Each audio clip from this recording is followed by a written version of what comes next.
Welcome back to the Want To Project, where we break down the human skills that make life, leadership, and community work better. Today, we're digging back into empathy, not the greeting card version, but the just put yourself in their shoes cliche. The real thing. In real empathy, it's a lot harder than people think.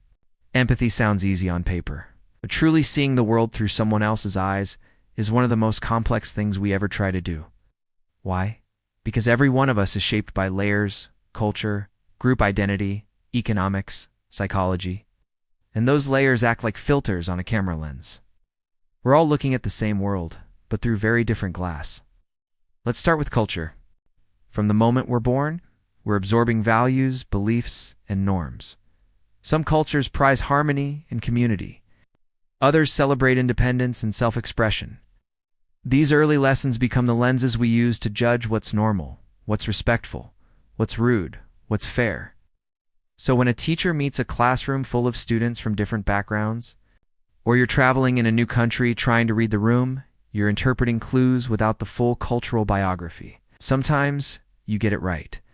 Sometimes you miss by a mile. That's the first barrier to empathy. Next layer. Group identity. Humans love belonging.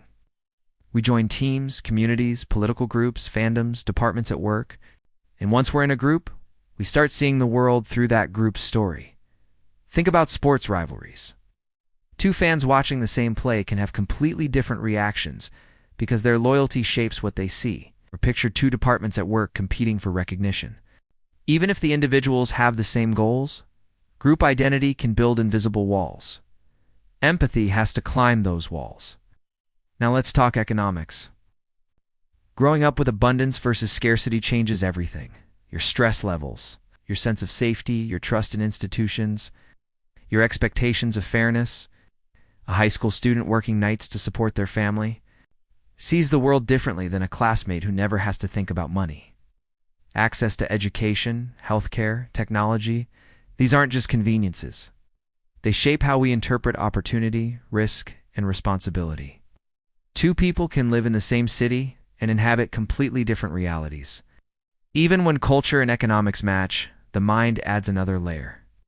Personality differences, cognitive biases, life experiences, trauma, even genetics. Take confirmation bias. Two friends watch the same news story and walk away with opposite conclusions because each one notices what supports their existing beliefs. Or consider someone who's lived through trauma.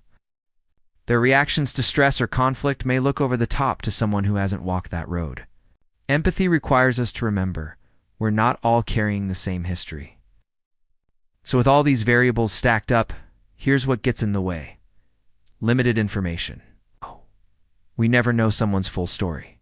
Projection, we assume they'd react like we would. Emotional contagion, feeling someone's emotion, isn't the same as understanding it. An egocentric bias, our own viewpoint, feels like the default. These barriers explain why empathy is rare, and why changing someone's mind is even harder. Beliefs are tied to identity. Challenge the belief, and it feels like you're challenging the person. Cognitive dissonance kicks in, that uncomfortable feeling when new information doesn't fit our existing worldview. Instead of changing the whole puzzle, we bend the piece. We rationalize. We reject. We protect the story we already believe, add an emotional investment, social media echo chambers, and trust issues. And you've got a recipe for stubbornness. It's not that people won't change. It's that their entire sense of self is involved. But here's the good news. Empathy isn't magic. It's a skill. You can practice it. You can strengthen it. You can get better at it. By listening without rushing to fix. By asking questions instead of assuming. By noticing your own biases. By remembering that everyone's lens is different. Perfect empathy might be impossible, but better empathy that's absolutely within reach. And in a world shaped by invisible influences, choosing to understand each other is one of the most powerful things we can do. If this episode gave you something to think about, hit that like button, share it with someone who needs it, and subscribe so you don't miss next week's conversation. I'm Jim Rutherford. This is the Want To Project. And remember, don't just solve people, see them. Empathy, I just can't want to.